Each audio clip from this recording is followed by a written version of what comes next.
Hey yo, what is good YouTube, and welcome back to another dope haircut tutorial. Today I'm going to be teaching you all how to do a comb over with straight hair. And you know what I'm saying, this is a staple haircut for a lot of people that have straight hair.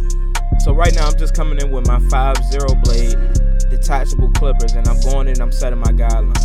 I really want to keep it even, but I'm kind of dropping it towards the back of the head a little bit. That's just because I want the hair in the back on the length on the top to be able to look like it's going somewhere. So right now I'm just balding them out. The 5-0 is essentially the same as a trimmer. It's not really as close as a trimmer because the detachables, they do make a blade called the outliner blade, which is the same thing as the T outliner. So this is a little bit it's not as close as the outliner blade. So right now I'm just balling them out. When you cut in hair with a lot of bulk, you want to make sure that you don't put that type of pressure on your trimmers. That's why I went in with my detachables at first. So right now I'm going in with my Andis Masters, and I'm going in with my lever fully open, going up about an inch, and I'm flicking out.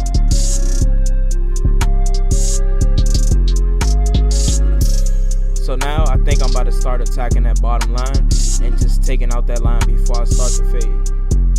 The reason why I like to take out the line first is because sometimes when you don't take out the line, I find myself fading more and doing more work with running out of time quicker. So I'm just gonna go ahead and fade that out. Since I put it in with the lever open to take out that bottom line, you have to go in with your lever closed and flick out, and then you have to do a lot of lever play. So that means you're going in between the 1 to like a 0.5 and then to like a 0, the lever fully closed.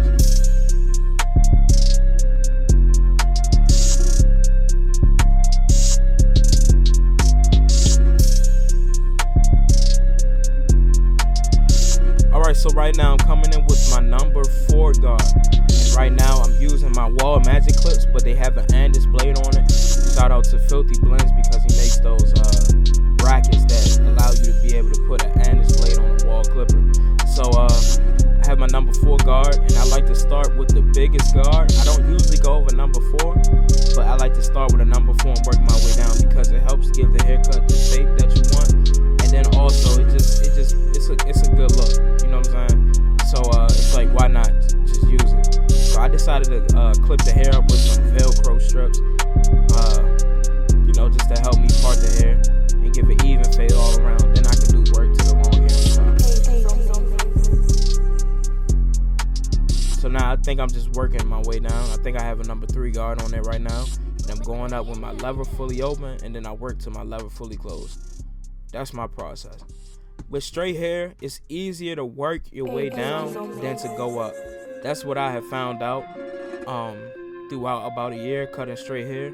I learned that if you start all the way at the top of your guards and work your way down, that your fade is going to be more consistent and it's going to be cleaner. So right now I'm coming in with my wall magic clips, number 2, and then same process, man. Number 2 guard open, and then number 2 guard closed, and then I'm gonna work my way into the 1.5 open and 1.5 closed.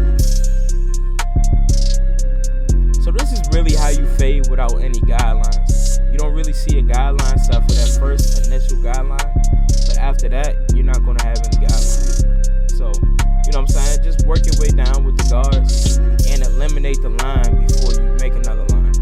I know that's very confusing, but I'm just telling you, just work your way down with the guards and you're going to see.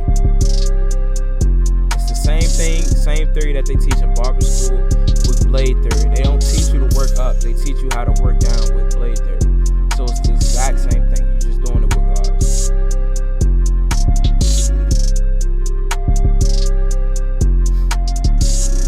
So right now I'm going in, I think I have my lever fully closed. I don't think I recorded a step when I did my lever fully open, but I have my lever fully closed, and you know how it is. This fade is already coming out, starting to look clean. It's good for you to clean your canvas at times, especially with straight hair, and if their scalp is a little moist, the hair is going to stick to the head. So you want to make sure that you're taking your time, and make sure you clean your canvas. And I know use like 3 different clippers for this haircut. It's just something that I do. I don't know why I do it. I think it's because I just like the sound of the haircut, like the hair cutting on different clippers, and then the speed of the different blades allow me to, fade a little better. So I just really use all the clippers that I have on every haircut. It's crazy. Like I can do a number 1 around the head even, and I will use just about every clipper. It's just how I am. You know what I'm saying? It doesn't really slow down my speed because I get bored doing the same thing for too long. So I like to use different clippers. And if you the same way, you know what I'm saying? That's a good thing. Don't let nobody tell you, oh, you don't need to be doing that. Bro, you do what you want to do, man. Just finish your haircuts and make sure you're giving out top quality service and you'll be good.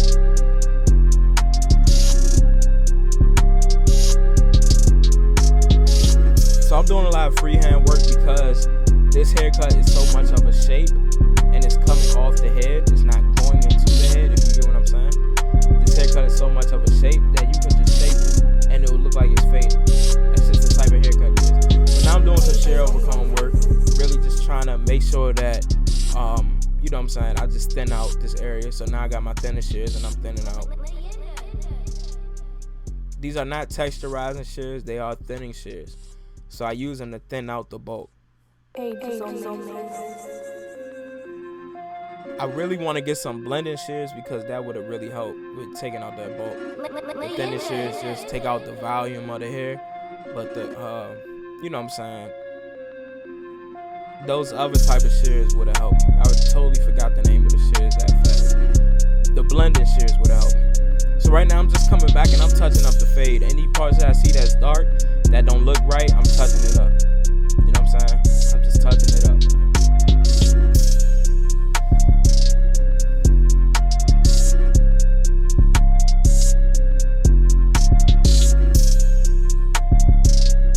And hey y'all, man, if y'all been watching my vlogs, man, I truly do appreciate that. I'm really trying to do my thing on YouTube, you know what I'm saying? So if you watch my videos every time I put them out, I really do appreciate you for watching them. I really do appreciate you for supporting that. You know what I'm saying? You don't have to watch it, but you do watch it, and that's what's up. I do appreciate it. And if you're not already watching my vlogs, man, you missing out, man. My vlogs are lit. You know what I'm saying? I do my thing. So I show cool haircuts that I don't even post tutorials for. You know what I'm saying? Like I just do my thing on the vlogs, man. I just talk to y'all, man. And you know, I think y'all like it. So I'm gonna just keep doing my vlogs, man, and see where that takes me. So right now I'm just fading in the beard into the hair.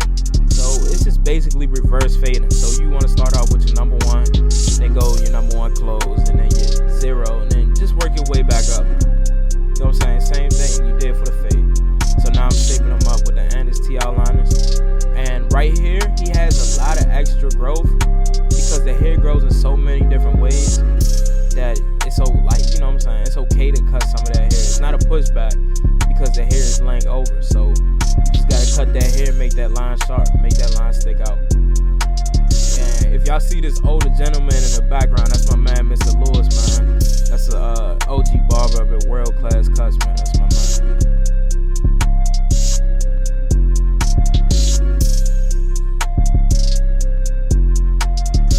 So yeah, this fade is looking clean, man. When I put this line on here, it's gonna help out with the bulk, like how it looks like a lot of bulk. That's just gonna help me out. You know what I'm saying? So everything's a process. So I don't try to rush anything.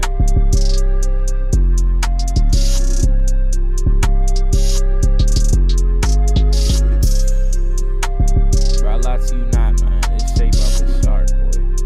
This shape up is sharp, man. So now after I lined it up, it's exposing more lines that I did not see.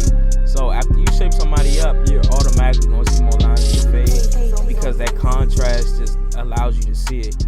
So you know what I'm saying? So I just, go back and touch some spots. So he said he wanted a little bit off the top, like just cut the tips of the hair.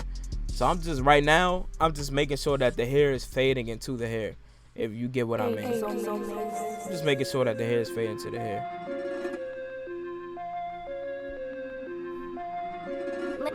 So now I believe that I'm going to start cutting the top. I did this haircut about like 2-3 weeks ago, so I really don't remember. But I'm going ahead and going to do the part right quick.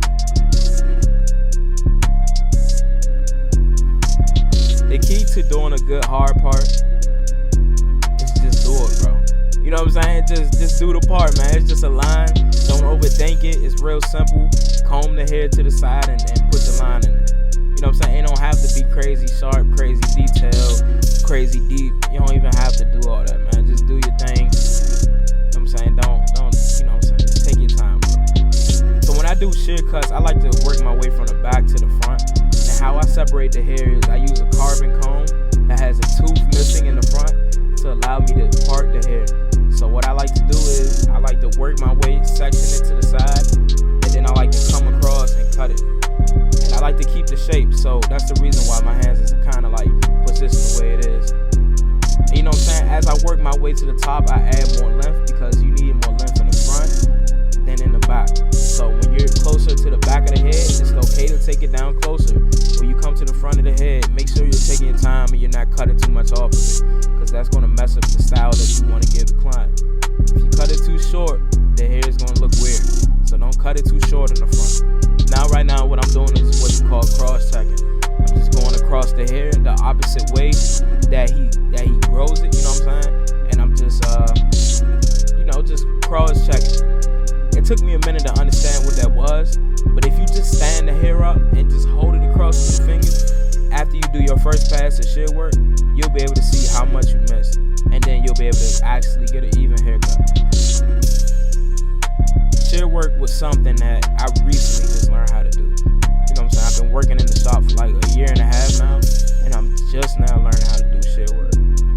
Like, it was to a point where I used to, this is crazy, another barber used to come up to me while I was doing it and help me out doing shear work, because it's just something I couldn't do.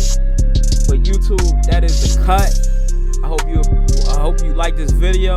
Like, comment, share, and subscribe. It's your boy OG Mason, and I'm out.